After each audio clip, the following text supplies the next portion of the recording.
Se trata de Galo G, Miguel P. y Lenin A. Además de ellos, William B., exfuncionario del Ministerio de Finanzas, y Andrés R., también ex trabajador de la estatal petrolera Wilson N. y Jorge P. Personas particulares recibieron medidas sustitutivas como presentación periódica ante un juez y la prohibición de salida del país. También tienen prohibición de enajenar los bienes inmuebles y vehículos que los procesados tengan en el territorio nacional. El periodismo no se agota en el relato de los acontecimientos.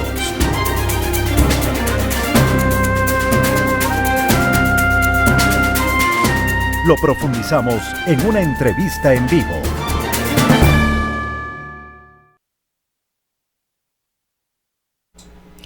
Y a esta hora se encuentra ya con nosotros Germán Rodas. Él es miembro activo de la Comisión Nacional Anticorrupción, uno de sus voceros. Muy buenas noches, bienvenido.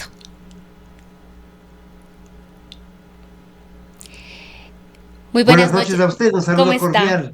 Bienvenido, muy buenas noches. Pues quisiéramos iniciar este diálogo, Germán, con las lecturas que tienen ustedes respecto de lo que está aconteciendo en Petroecuador. Ha habido varios allanamientos que se realizaron con la intervención de la Fiscalía y la Policía Nacional. 7 personas han sido detenidas en estos allanamientos. Nilsen Arias, quien sería aparentemente el cabecilla, tiene abiertos procesos en Estados Unidos por diversas vinculaciones que tendría además con la empresa petrolera Petroecuador. Coméntenos los detalles, por favor. Claro, un saludo cordial a los oyentes. Mire, el régimen norteamericano, la estructura jurídica ha permitido que el señor Arias hable, cuente cómo fueron las cosas, la investigación ha arrancado, desgraciadamente digo allá, pero bueno, porque aquí las cosas se demoran, se perturban y son difíciles seguramente. Germán, parecería, sin embargo, perdone que le interrumpa en este punto, que la gran mayoría de procesos que debieron haberse iniciado hace mucho tiempo aquí en la ciudad, teniendo en cuenta que ha habido indicios, incluso publicaciones del periodismo de investigación, pero hemos tenido que esperar a que esto suceda en el extranjero, en Estados Unidos, para poder arrancar definitivamente con este tipo de investigaciones o profundizarlas en todo caso. Así es. Eso termina siendo lamentable finalmente. Pero ahora que Arias ha hablado y que la Fiscalía ha dado con estas 7 personas y las ha detenido, en unos casos, en otros tienen medidas sustitutivas, quiere decir que comienza a entenderse este proceso que ha significado el asalto de los recursos de Petroecuador, de la empresa estatal más importante en cuanto a su actividad y desde luego en cuanto a la producción económica, que no solamente tiene que ver con los últimos años, sino que ha sido una orgía de atraco ocurridas en los últimos 3 lustros por lo menos. Eso queda clarísimo con la acción de Arias, por lo pronto.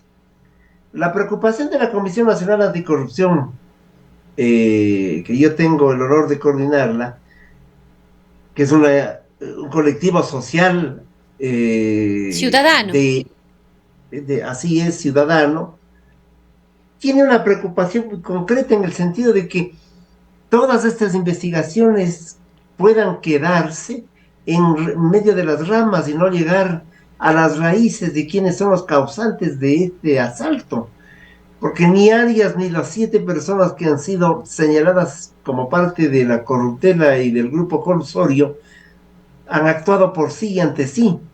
Aquí debe haber habido necesariamente el visto bueno, el apoyo y quizás la certera dirección para este comportamiento irregular por parte de autoridades que evidentemente están vinculados a los gobiernos anteriores.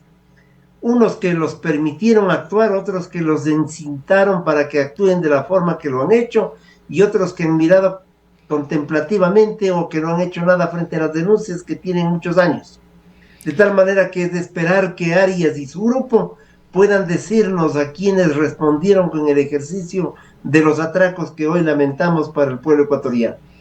Germán, Nielsen Arias habría tejido todo un sistema de sobornos a favor de empresas extranjeras, muchos de ellos para contratos con Petroecuador, y se habla de millones de dólares. Sin embargo, este no sería el único caso de esta naturaleza. Hemos visto que ya tenemos los Pandora Papers, tenemos otros casos de investigación relacionados, pero como usted manifiesta, ha sido muy difícil llegar a las cabezas definitivamente de quienes habrían estado al frente de estos hechos y actuaciones irregulares. ¿Cuáles son las expectativas que tiene usted con la situación de Nielsen Arias, tratándose además de que este proceso estaría en manos de la justicia norteamericana y que acá vendrían prácticamente algunos rezagos de este proceso? ¿Cree usted, como dicen en su momento, va a cantar Nielsen Arias?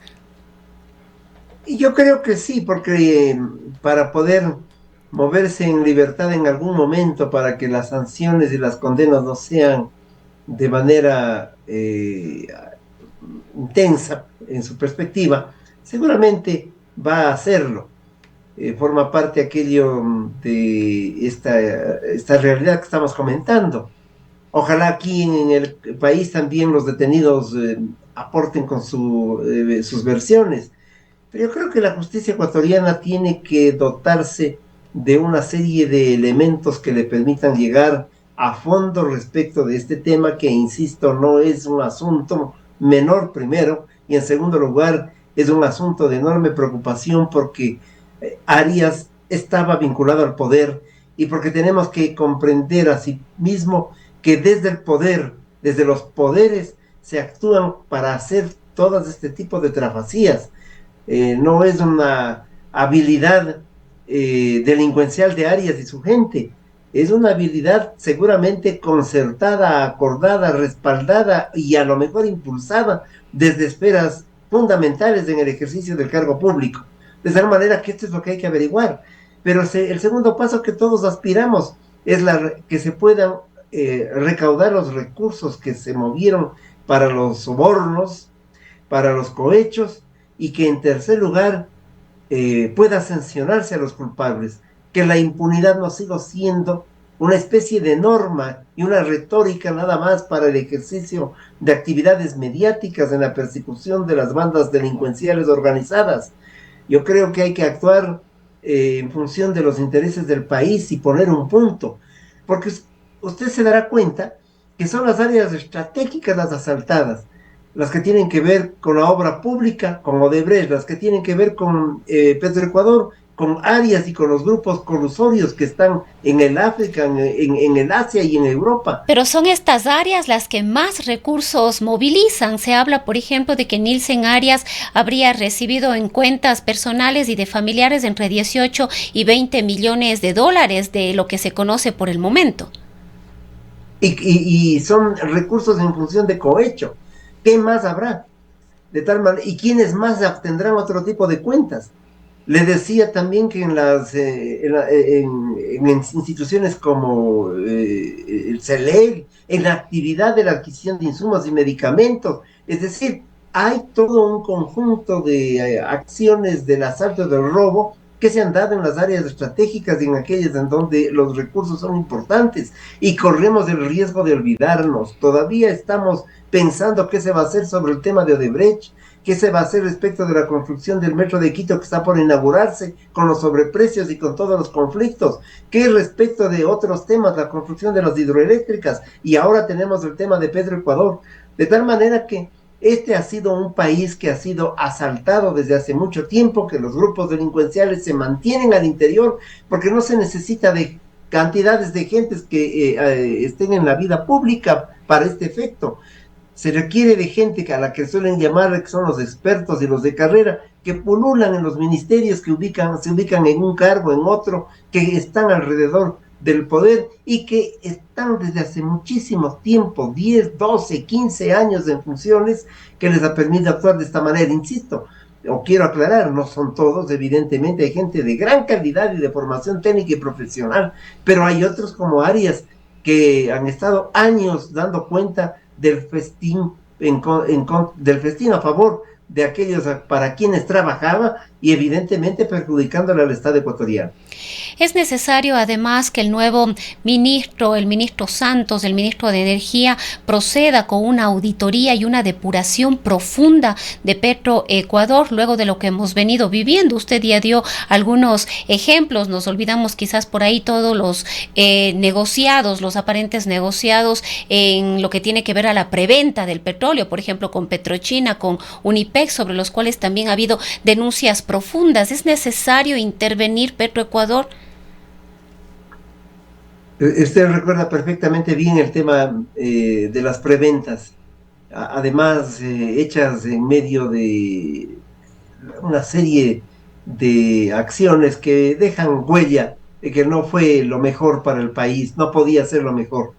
Y claro, la administración nueva que se está inaugurando en estas horas, en estos días, tiene una enorme responsabilidad, porque no solamente es poner en orden, sino gestionar las auditorías necesarias y saber qué ha pasado casa adentro, porque las cosas han seguido de mal en peor.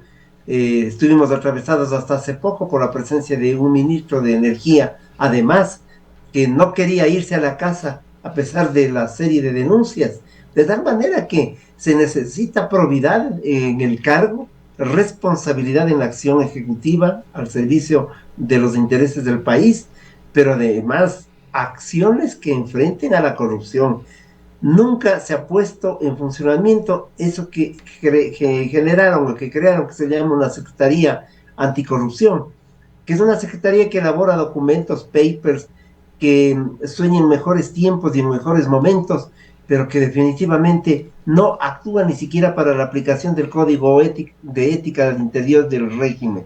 De tal manera que mientras se analizan los comportamientos de los sujetos y se toman la foto para que sepan que están coordinando, se llaman coordinar, tomarse la foto, el país sigue siendo testigo del asalto y misericordia. Ojalá el ministro de Energía tome las riendas de enderezar las cosas y de evidentemente poner orden con una auditoría adecuada a Petroecuador, que ha estado en manos de lo que nos vamos dando cuenta, de gente que actúa sin ninguna conciencia cívica pensando en el país, sino solamente pensando en los grupos y en los núcleos delincuenciales a los cuales han respondido. Ha pasado quizás muy poco en Petroecuador, este no sería el primer caso. Recordemos a Carlos Pareja Yanuseli, recordemos a Alex Bravo y otros casos vinculados con esta petrolera. Había la expectativa en su momento de que Pareja Yanuseli pueda dar mayor información, profundizar, elementos que permitan profundizar con las investigaciones. Alex Bravo está ya libre, cumplió aparentemente su pena y, como decía, la situación en Petroecuador no es algo nuevo, pero aún así se ha actuado muy poco. Desde luego que sí, mire que Pareja Yanuseli no se sabe cuál fue su aporte respecto de la información que tenía que entregar, está cumpliendo una pena, después de poco nos dirán que ya se la pueda conmutar. En el caso de Bravo la cosa fue más dramática, porque como las normas jurídicas lo permiten, se acortaron los plazos y le pusieron la libertad, y no recuperaron un centavo, de tal manera que también hay normas, hay fórmulas jurídicas que son demasiado laxas, tibias para enfrentar la corruptela, y yo creo que este tema de enfrentar la corruptela significa compromisos para con el país, pero sobre todo para enfrentar la impunidad, que va siendo una especie de elemento casi subyacente y hasta paralelo, diría yo, con el ejercicio de los regímenes de turno. La impunidad está a todas pruebas. Ojalá el tema de Arias dé un vuelco a lo que estamos señalando y permita que se pueda sancionar a los responsables de un manejo no solo inescrupuloso, sino delincuencial de la materia prima más importante para nosotros, que es el petróleo. Ahora, Podemos decir que dentro de la Comisión Anticorrupción hay frustración, hay hasta angustia cuando se ha podido conocer, denunciar este tipo de irregularidades y poco caso se hace desde la justicia, o podemos creer que la justicia no cuenta con los elementos necesarios. Hemos escuchado en más de una ocasión la deficiencia que tiene en personal, en equipo técnico, hasta papel decían que no tiene ni siquiera hojas para imprimir, pero nos seguimos preguntando cuáles son las causas para que Ecuador tenga que esperar procesos que se dan en el exterior o denuncias de la prensa de investigación de los periodistas y medios de comunicación para que en algún momento la Fiscalía y las otras entidades involucradas con la Administración de Justicia actúen. Usted hizo referencia a esta Secretaría Anticorrupción que a la final no sabemos qué está haciendo en este momento. Le habíamos escuchado su titular advirtiendo que esta secretaría más bien estaba para generar procesos de prevención y que no tenía las capacidades o las competencias para actuar. Comienzo por lo último, si es que no hay capacidades para actuar, entonces yo no sé para qué sirve esa secretaría. Yo tengo más bien la impresión de que es producto de esto que dice el adagio popular, que nunca va a actuar el ratón para cuidar el caso en favor de aquellos que quieren que no se coma el queso. Pues eso es evidente. El empleado no va a actuar contra el empleador. Finalmente esa es la realidad. El gobierno, cuando se cuida a sí mismo, cualquier gobierno, cuando se cuida a sí mismo, no, barre bajo la alfombra. De tal manera que esa es la percepción mía. Por eso es que la sociedad civil, el periodismo de investigación, tienen la obligación y la posibilidad de hacer contraloría social, y debemos hacerla, enfrentando los riesgos, pero sobre todo cumpliendo una actividad cívica y ética en función de los intereses del país. Ese es el reto fundamental. Ahora, ¿qué es lo que viene por delante? Como usted se plantea, pues que todavía sigamos siendo testigos solamente de informes de carácter general. En todo caso, habrá que estar atentos para poder presionar a las autoridades de control para que cumplan su rol y lo hagan con rapidez, con prontitud, porque cuando las investigaciones llegan tarde, pues también las cosas son inadecuadas. Cuando la justicia llega tarde, no hay justicia.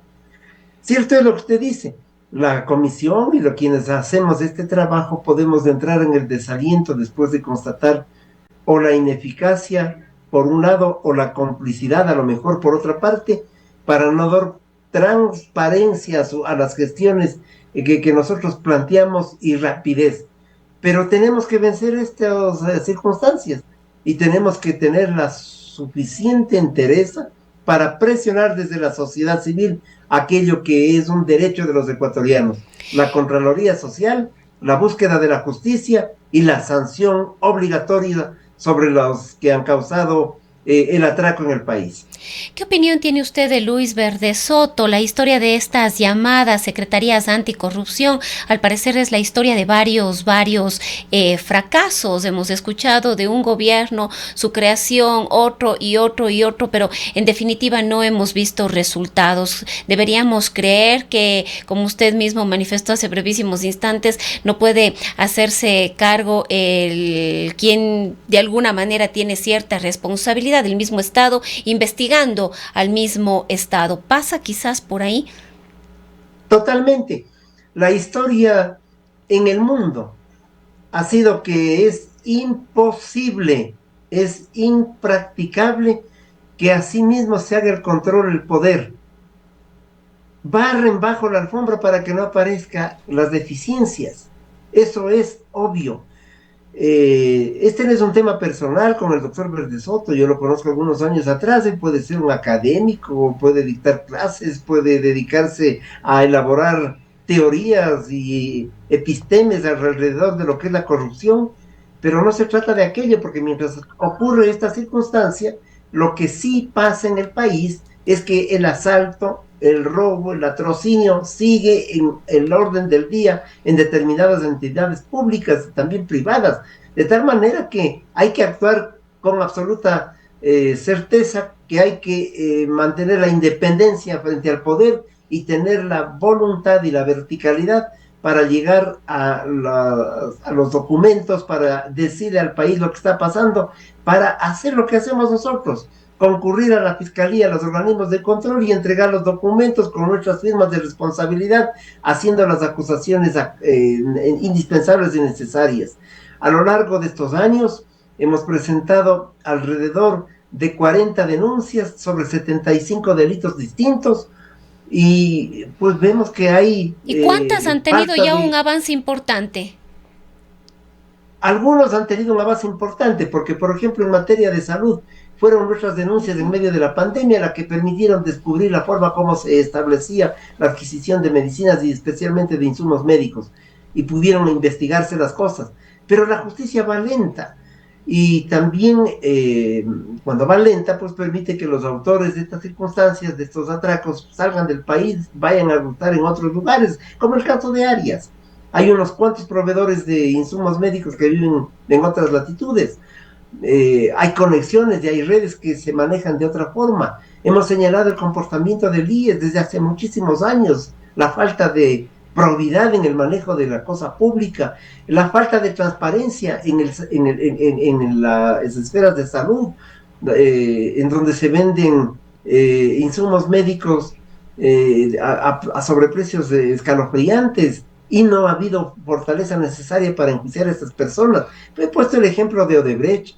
Nosotros señalamos en nuestra primera acción en el año 2015 lo que significó el sobreprecio de la hidroeléctrica de Manduriacu, que está en la provincia de Pichincha, y todavía ese tema no se termina de desbrozar en cuanto a la ubicación del conflicto.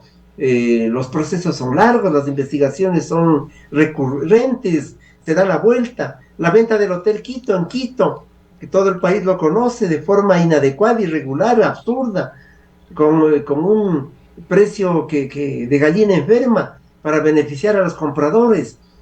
Todas aquellas cosas van con una lentitud particularmente incomprensible. De todas maneras, estas cosas que yo acabo de señalar no pueden generarnos un estado de ánimo inadecuado, sino por el contrario, hay que redoblar la acción y hay que ser perseverantes en una lucha que no le corresponde solo a un grupo de ciudadanos, la Comisión Nacional Anticorrupción o de algunos de sus núcleos que funcionan. Le corresponde evidentemente a la ciudadanía, insisto, al periodismo de investigación, a los núcleos sociales que reciben los recursos, los dineros, que son favorecidos con las obras públicas, que tienen que hacer auditoría de aquellos dineros que se invierten, sea en los municipios, en las prefecturas, etcétera, etcétera. Ese es un asunto colectivo que todos debemos emprender como una especie de conducta permanente. Bien, queremos agradecerle, doctor Rodas, por habernos acompañado en esta noche y por haber compartido sus criterios. A usted por la invitación, un saludo cordial, y a través de sus antenas y de los oyentes, un abrazo especial en la conmemoración de esta fiesta, que es una fiesta no solamente de Cuenca, sino que es una fiesta de los ecuatorianos. Buenas noches, un saludo especial a todos. Muy buenas noches, muchísimas gracias. Ha sido el doctor Germán Rodas, coordinador de la Comisión Nacional Anticorrupción. Son las 19:44. Ponle rock a tus fiestas con la programación de Antena 1 Radio Video.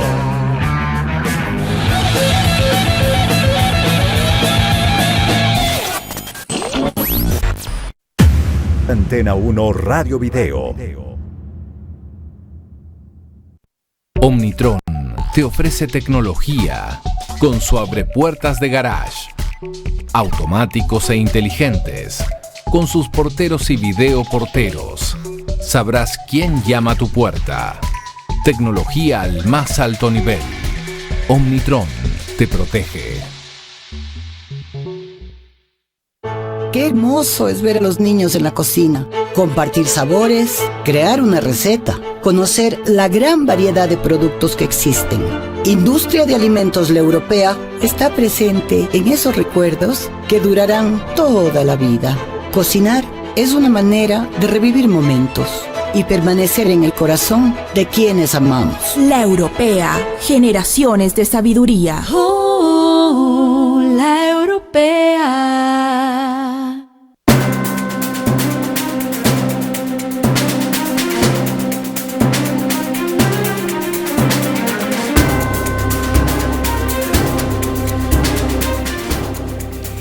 Son las 19:45. El presidente de la República, Guillermo Lasso, lideró el Consejo de Seguridad Pública y del Estado, COSEPE, que se reunió en la sede del ECU 911 en San Borondón. A la cita asistió Virgilio Saquicela, presidente de la Asamblea Nacional. También Iván